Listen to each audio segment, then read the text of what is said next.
Dios. Es la hora de empezar una nueva canción.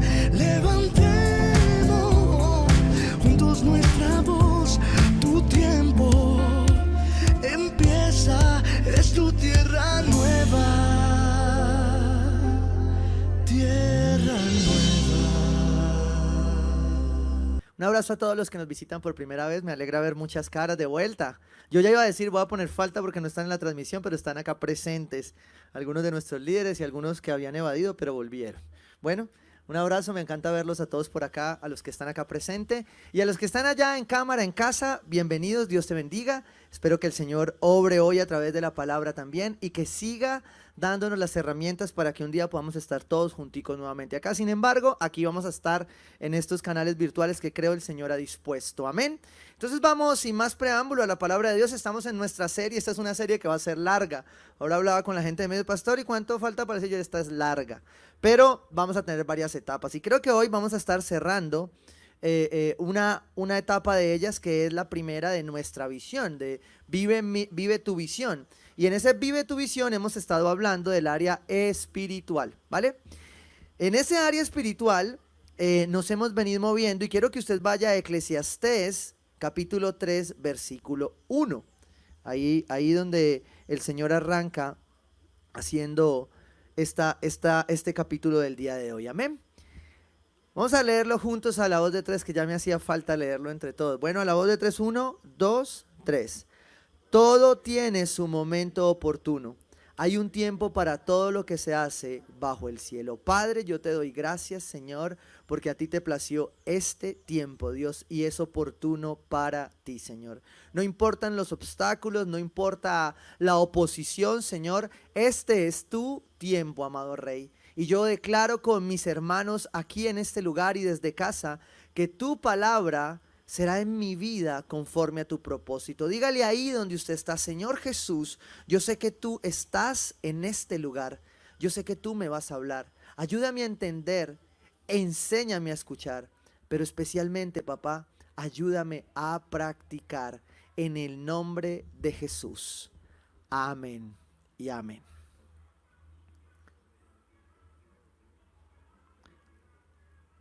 ¿Tenemos un video?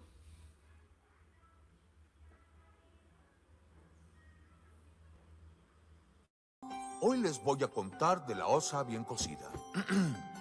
Hace mucho tiempo, esta osita estaba viva porque escuchaba a su padre y así era feliz. Pero bien cocida tenía un terrible problema. Sentía mucha curiosidad. Sí, y un día ella vio algo nuevo y se murió. ¿Así nada más? Sí. El mismo final de diario. Olvídalo. Jamás voy a hacer nada que sea diferente. Muy bien, Tonk.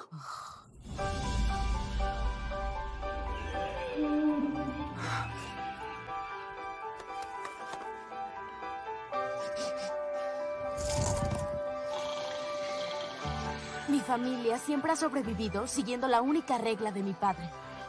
Nunca dejes la cueva.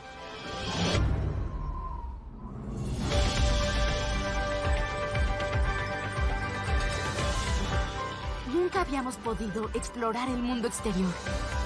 Pero lo que no sabíamos era que nuestro mundo iba a cambiar. ¡Y baja! ¡A la cueva! ¡Corran!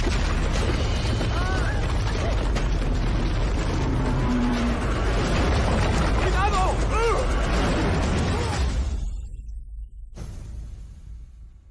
Todos tienen que ver esto.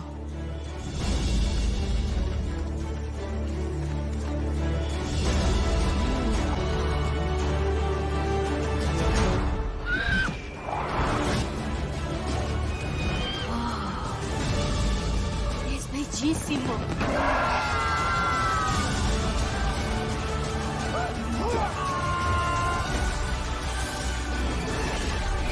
¡Corran, corran!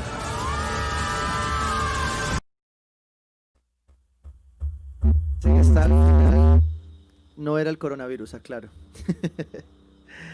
Pero volviendo al texto inicial en el que Salomón en Eclesiastés nos llama a la reflexión. Usted lo puede seguir detenidamente leyendo en casa. Dice, todo tiene su momento oportuno.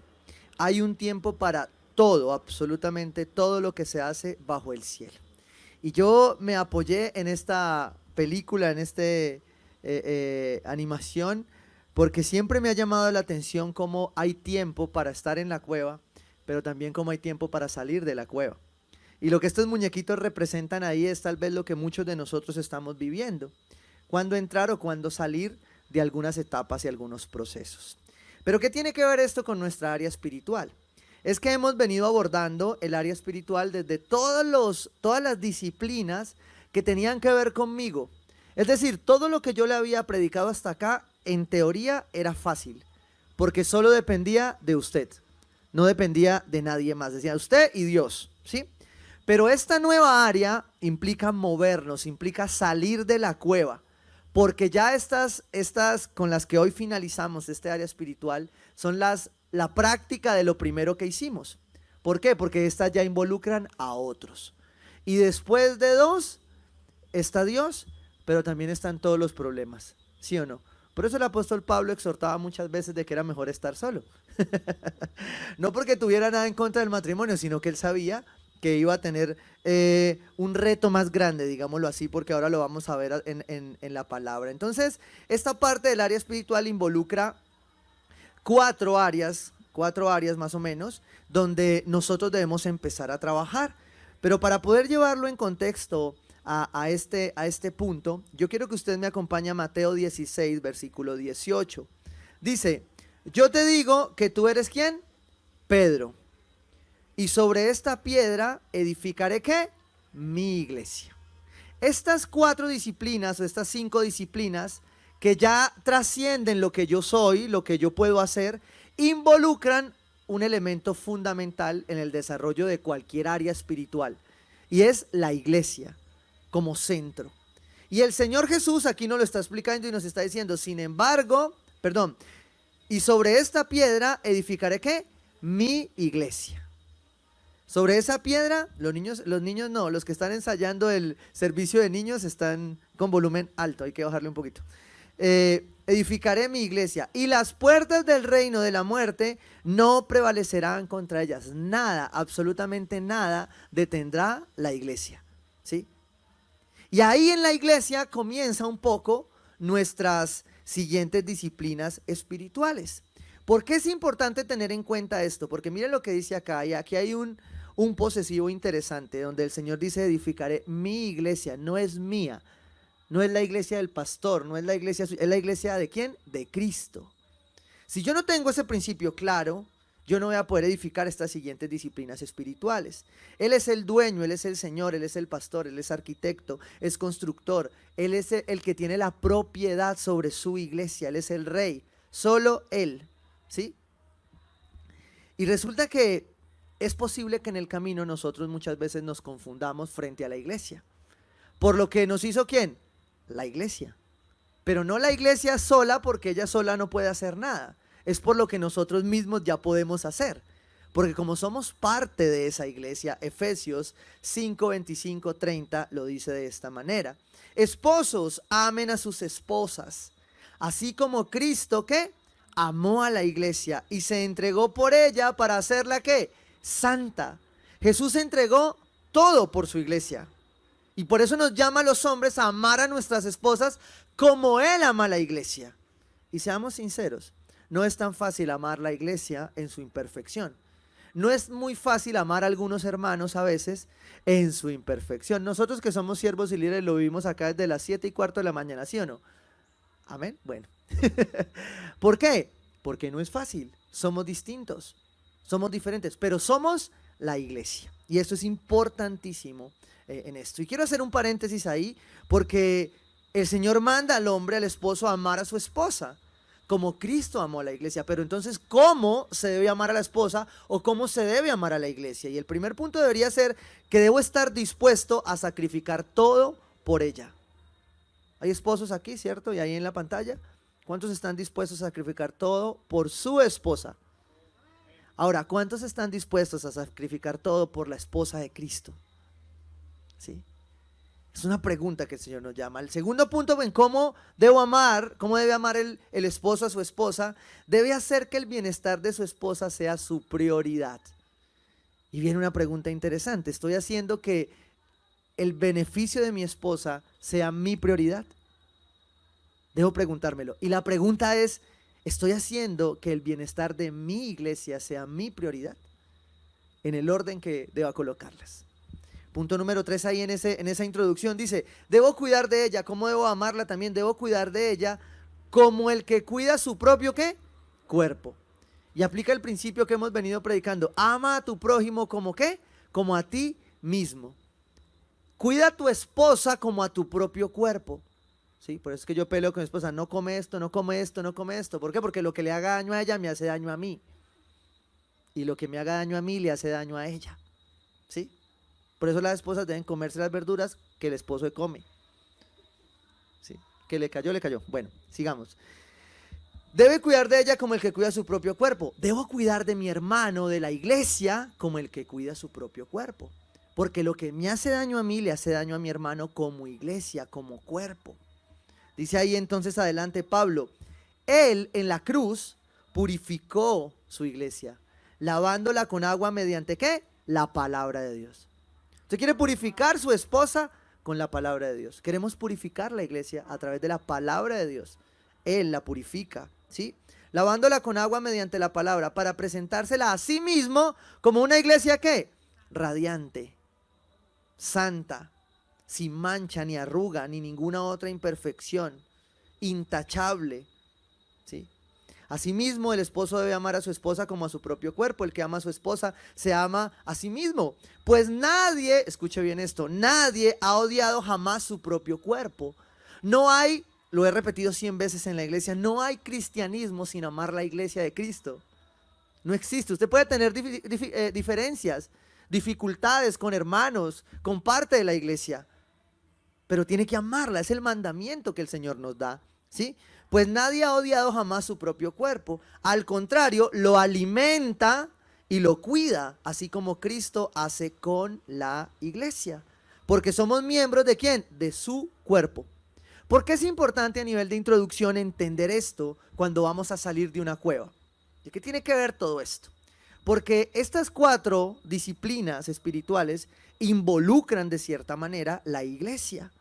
Y necesitan que nosotros las entendamos y las desarrollemos. Y la primera de ellas está a tono. Si yo lo hubiese planeado como el cuento en los temas para este día, no me habría salido igual. Pero el primero de ellos es congregarnos, es hacer comunidad. Y yo sé que parte de los que están aquí estaban que se congregaban, ¿sí o no? Estaban que suélteme que voy para allá. Y sé que hay muchos ahí en la pantalla diciéndome, ¿qué hubo, pastor? Yo también quiero ir para allá. Porque nos hace falta. ¿Por qué? Porque lo entendimos que somos parte de un cuerpo, ¿sí? Y debemos congregarnos, debemos hacer comunidad. Ahora, yo voy a invitarlo a que aprenda qué es congregar a través de 4 preguntas. ¿Quién, dónde, cuándo y para qué? ¿Sí? ¿Quién debe congregarse? ¿Sí? Y iba a la palabra de Dios buscando la palabra congregación. Y la palabra en congregación existe desde el Antiguo Testamento. Pero en el Antiguo Testamento el pueblo de Dios escogido era quien se congregaba, ¿sí? Deuteronomio 31:12 dice, reunirás a todos los hombres, mujeres y niños de tu pueblo y a los extranjeros que vivan en tus ciudades, para que escuchen y aprendan a temer al Señor. 2 respuestas en uno. ¿Quién? El pueblo de Dios. Que en el Antiguo Testamento se congregaba, se reunía como cuerpo, ¿sí? Sin ser la iglesia. Porque la iglesia aparece cuando Cristo aparece. Ya no solo como el pueblo de Israel, sino que ya no hay judío ni griego, ni alto, ni grande, ni chiquito, ni gordo, ni ninguno, ni oscuro, ni clarito, uno solo. Y ese pueblo ahora es la iglesia de Cristo. En el Nuevo Testamento ya es la iglesia. En el Antiguo Testamento se congregaba el pueblo, pero siempre el pueblo de Dios se ha congregado alrededor de su Dios. ¿Para qué? Ahí mismo dice la palabra de Dios. reunir a todos los hombres, mujeres y niños del pueblo y a los extranjeros que vienen, para que escuchen y aprendan a temer al Señor. Si en esta iglesia dejamos de decirte que hay que temer al Señor, tienes que preguntarte qué está pasando. Porque debemos temer, es el único miedo que debemos temer. Para salir de la cueva, lo único que deberíamos temer es temerle al Señor. De que salgamos en el tiempo correcto. Por eso nos estamos demorando un poquito más. Porque tememos. Tememos hacerlo de la manera correcta, en la forma correcta. Dice ahí, para que escuchen y aprendan a temer al Señor, tu Dios, y obedezcan fielmente todas las palabras de esta ley. Y el Señor nos regalaba una promesa hace algunos días que ratifica este tiempo que estamos viviendo. Joel 2, versículo 16. Dice, congreguen al pueblo, purifiquen la asamblea. Junten a los ancianos del pueblo, reúnan a los pequeños y a los niños de pecho, que salga de su alcoba el recién casado y la recién casada de su cámara nupcial. Nos está llamando el Señor a congregación, porque ya pasó el tiempo, ¿sí?, de estar en casa. Ahora, Dios conoce tu corazón y Él sabe que algunos tardarán un poco más de tiempo por prudencia, porque la palabra de Dios dice que el prudente ve el peligro y ¿qué? Y lo evita. Por eso nosotros dijimos, no tenemos que salir cuando todo el mundo lo hace. Vamos a ir paso a paso. Amén. Pero dicen, congréguense, o sea, la congregación viene del antiguo, pero se ratifica en el nuevo. Hechos 2:41. Dice, así pues los que recibieron su mensaje fueron bautizados, y aquel día se unieron a la iglesia unas 3,000 personas. Ya aquí en los hechos que hoy seguimos escribiendo, existe ¿qué? La iglesia. Y por eso el Señor advierte, las puertas del Hades no prevalecerán en contra de mi iglesia. Por eso una persona que tiene su área espiritual en orden, sabe que debe congregarse. Sabe que debe de hacerlo porque su palabra se lo manda, no porque alguien se lo pide. Pastor, yo me congrego virtual. Sí, no hay problema, pero debe congregarse. Pero sé también que no será para siempre. Amén. ¿Dónde? Me encanta esto cuando usted revisa la palabra de Dios y la ve desde el Antiguo Testamento, y a nosotros se nos parece mucho la iglesia, esa iglesia, ¿cierto? ¿Por qué? Porque esa iglesia se reunía en carpas.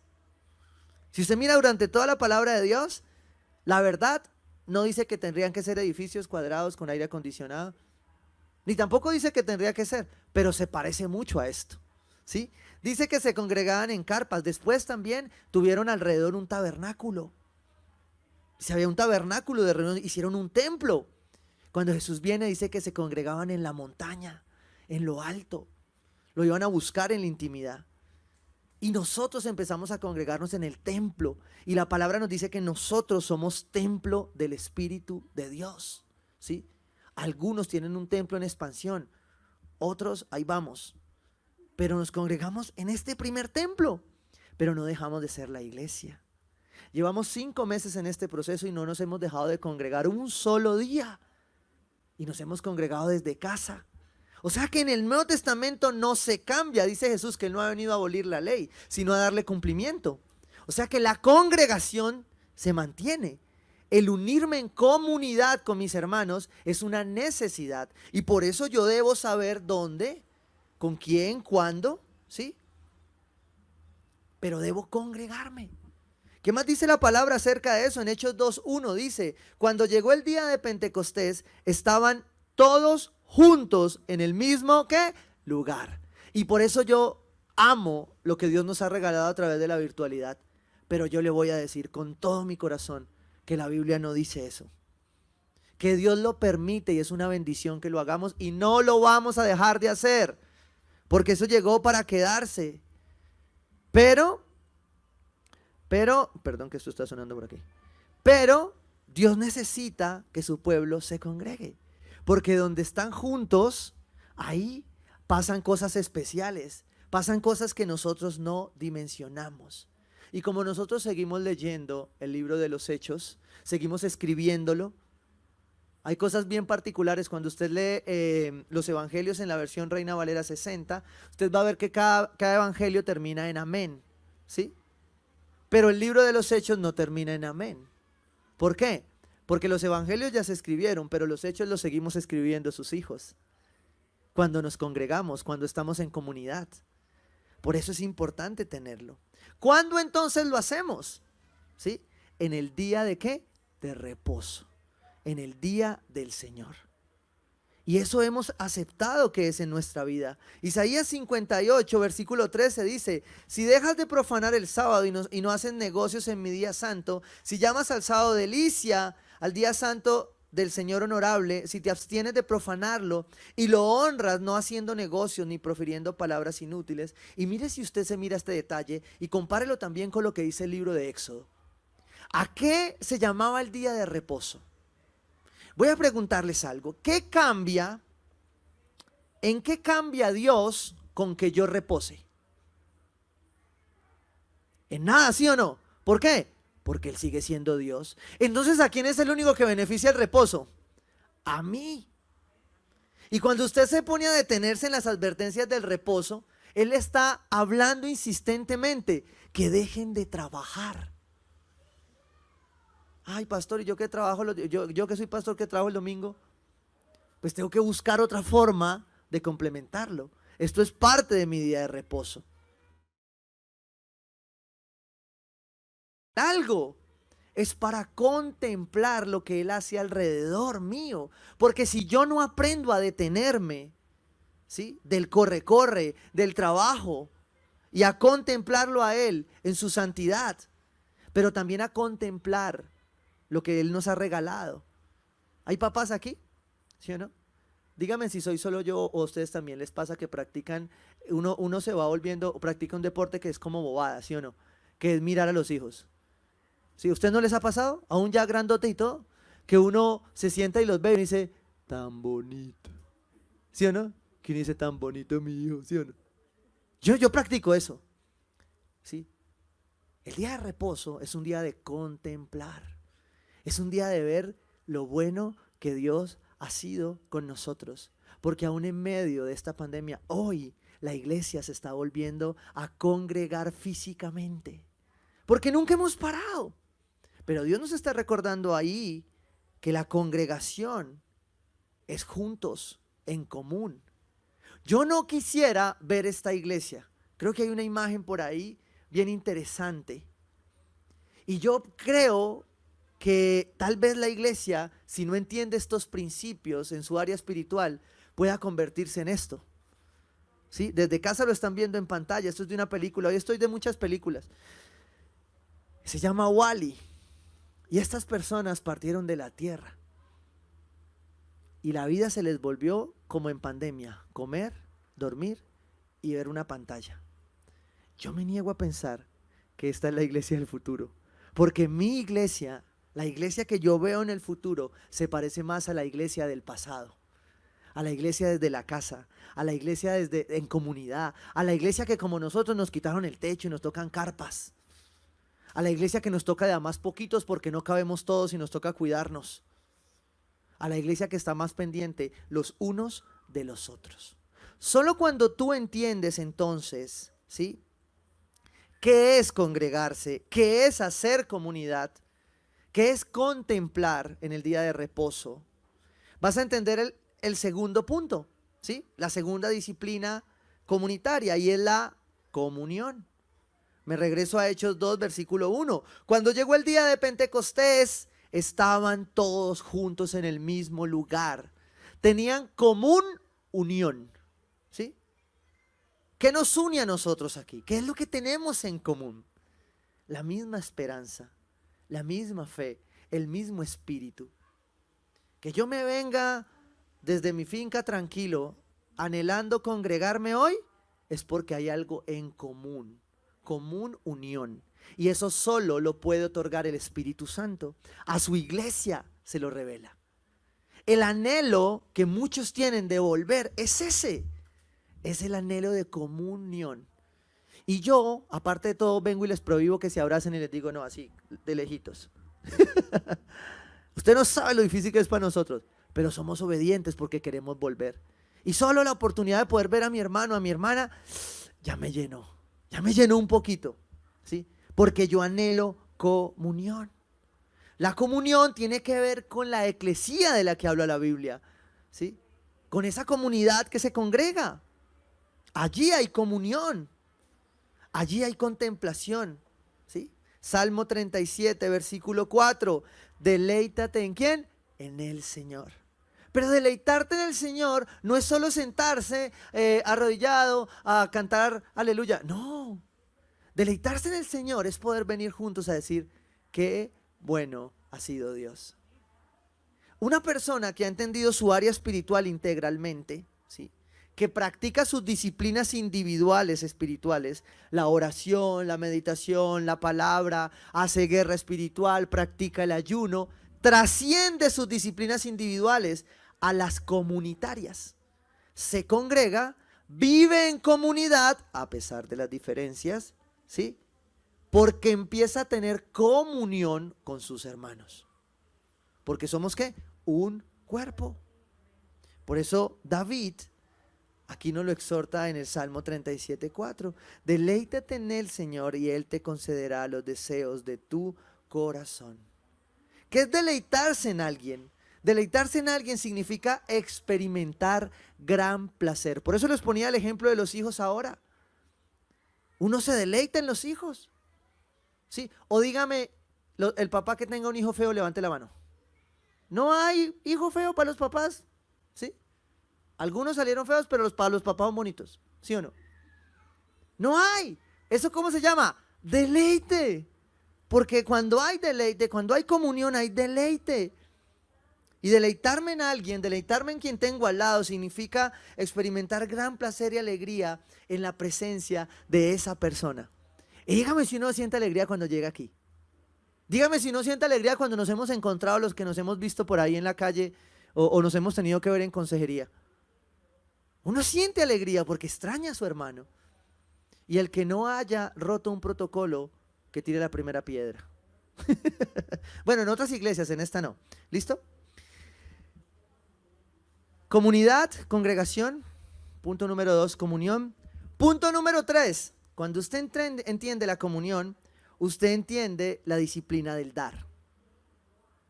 Pero yo no le quiero hablar solo del dar. Ay, el pastor ya va a sacar Malaquías. No, yo no le quiero hablar de Malaquías, ¿sí? Eso es problema suyo con Dios. Yo le quiero hablar que la iglesia que practica las disciplinas espirituales no necesita que un pastor le pida. No necesita que alguien venga a mostrarle una necesidad. Es una iglesia que porque vive en comunidad, que se congrega, vive en comunión con sus hermanos, tiene como estilo de vida el dar. ¿Qué es como estilo de vida el dar?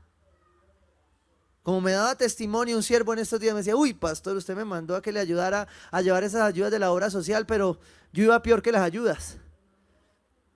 Pero gracias, porque cada que yo entregaba una ayuda, yo le decía, tú eres muy bueno, Señor. Yo no tengo, pero como dice tu palabra, de lo que tengo, doy. El dar como una disciplina espiritual para la iglesia de Cristo es la pregunta que hoy debería estarse haciendo la iglesia. No deberíamos estarnos preocupando si el templo se hable con 50, 20, 30, 40. Ahí miraremos qué hacemos. Pero lo que sí debería estarse preguntando la iglesia es cómo vamos a hacer para dar más. No solo para el templo. Los templos se van a hacer porque a Dios le place y Él hace lo que quiere. Es cómo vamos a dar más a aquel que lo necesita. Aquel que necesita ver a través de la iglesia a Dios. Y dar no significa solo material financiero. Hay personas que tienen dones, propósitos dadores con la iglesia de Cristo. Dar implica otras cosas. Ya se los mencioné. Un estilo de vida, pero además servir. Porque a veces yo no tengo más que dar, pero de lo que tengo, doy. Los siervos que llegan acá, 7:15 de la mañana, 7 de la mañana, vienen decididos a entregarle a su Dios como un estilo de vida. Servir hace parte de un estilo de vida. Servir hace parte de lo que un hijo de Dios, construyendo sus disciplinas y con su área espiritual en orden, debe hacer. Debe servir, debe dar. Amén. Entonces, Después de congregarnos y tener comunidad, vamos a tener comunión, ¿sí? Después de tener esa comunidad, de tener esa comunión, vamos a tener que dar, ¿sí? Sé que hay muchos que están ahí en la pantalla retorciendo y todo, pero hay que dar. Todos usted no sabe cómo me fue. Yo le doy como testimonio lo que su iglesia hace. Cada que su iglesia da más, Dios hace más, Dios abre más. Porque a veces no hay iglesias pobres, hay iglesias que no damos. Hay iglesias que no escuchamos la voz de Dios. ¿Para qué la comunión? ¿Para qué la congregación? Y eso, la iglesia que da hace parte de un sano estilo de vida. Hace parte de lo que Dios está haciendo en la vida de cada uno de nosotros. Y el último punto, el punto número 4, es que cuando usted está en comunidad, cuando usted se congrega, cuando usted entiende la comunión con sus hermanos, cuando usted da como un estilo de vida, usted va a compartir lo que Dios le da. Es decir, usted va a evangelizar por naturaleza.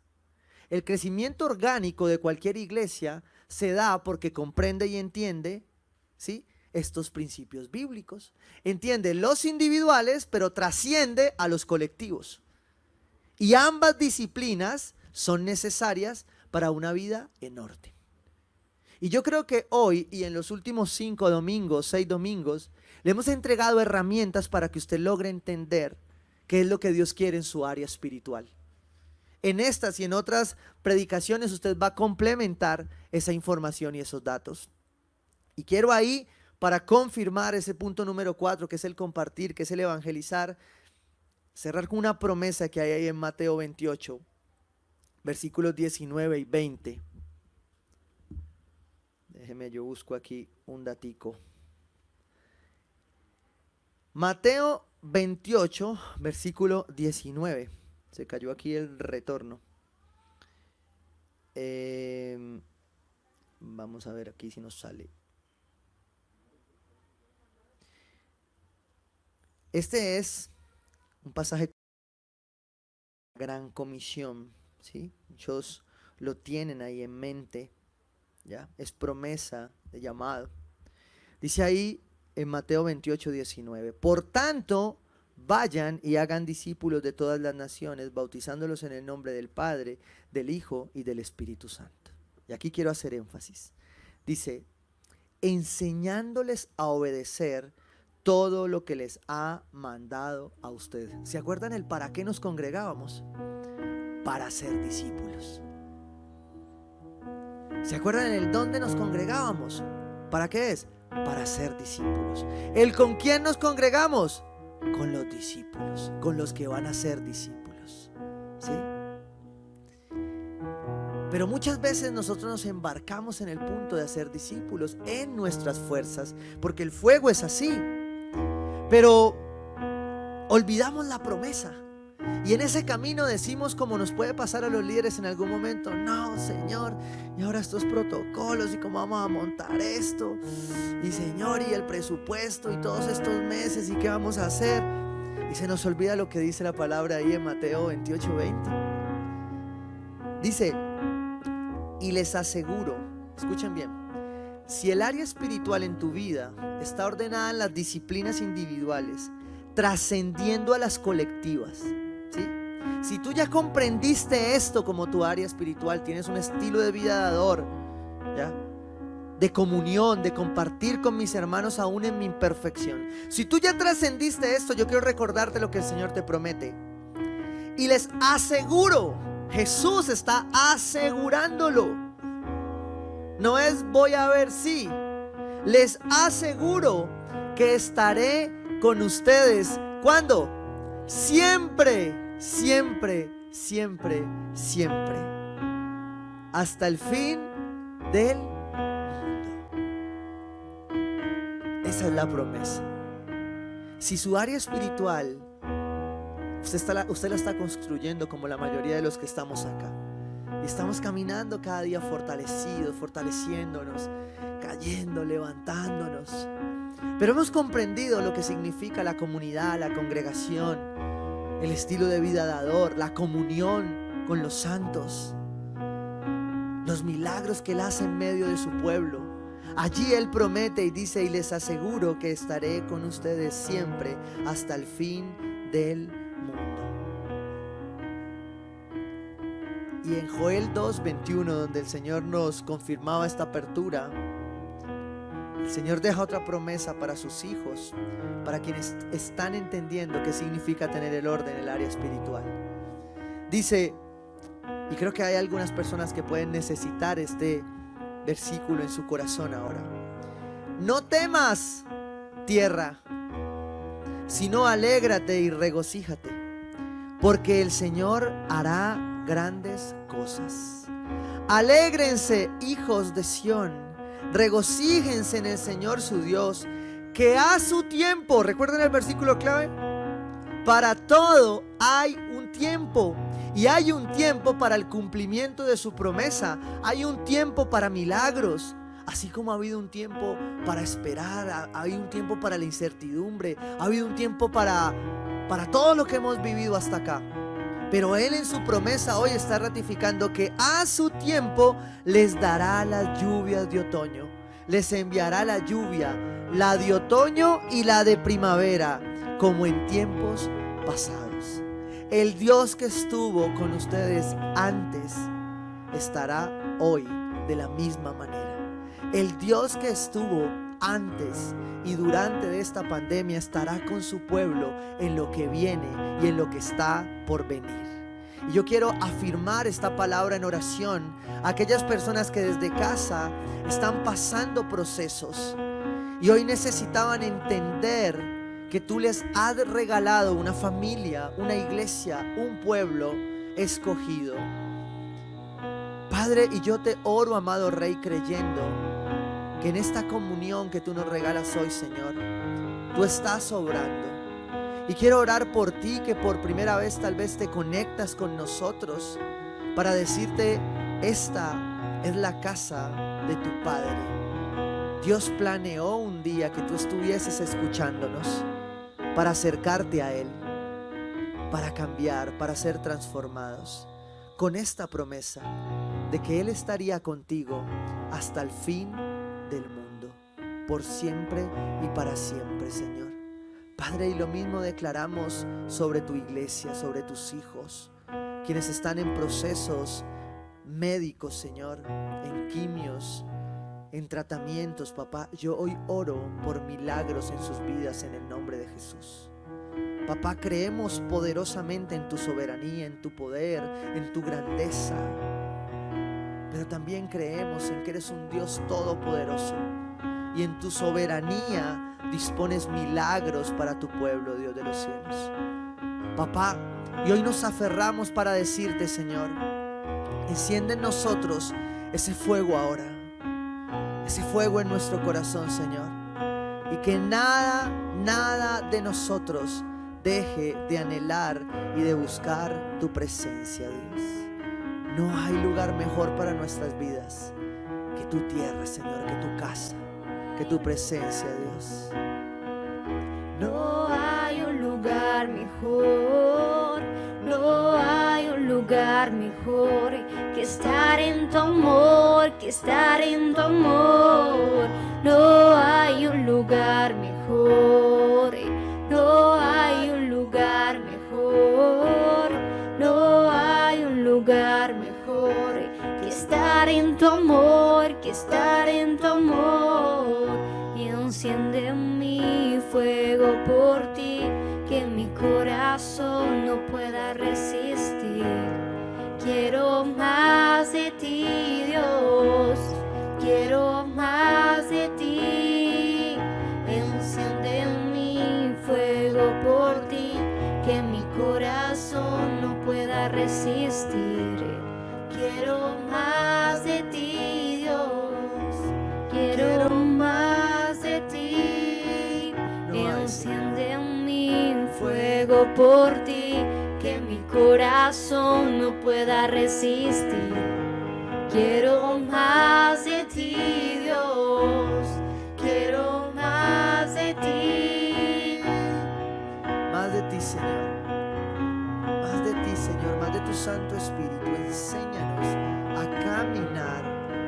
forma, Dios, a tu manera. Déjanos escuchar tu voz, Padre. Y hoy oramos creyendo que no hay mejor lugar, Señor, para nuestras vidas que estar en tu presencia. Gracias por este templo físico, Señor, que hoy empiezas a abrir, que hoy empiezas a disponer. Padre, prepáralo para recibir a tu pueblo en comunidad, Señor, en comunión, en alegría del corazón, Señor, en restitución de tu pueblo, Señor. Padre, gracias. Tú guardas tu iglesia. Y hoy creemos, amado Rey, Señor, que las puertas del Hades no prevalecerán frente a ella. Danos sabiduría para ser tu pueblo, para ir como tu pueblo a compartir las buenas nuevas de salvación, Señor. Te amamos, mi buen Rey, mi buen Jesús. Padre, bendecimos, Dios de los cielos. Quiero bendecir los diezmos y las ofrendas de nuestra iglesia, papá. Hoy las bendecimos en el nombre de Jesús. Creemos que tú amas el dador alegre, Señor. Gracias por todos los que han venido hasta acá y van a entregar sus diezmos, sus ofrendas. Los bendecimos. Gracias a los que desde casa obedientemente, Señor, han entregado sus diezmos y ofrendas digitalmente. Dios, gracias, papá. Bendice tu pueblo, tu iglesia, y déjanos seguir siendo tu iglesia para dar y bendecir, en el nombre poderoso de Cristo Jesús. Amén y amén.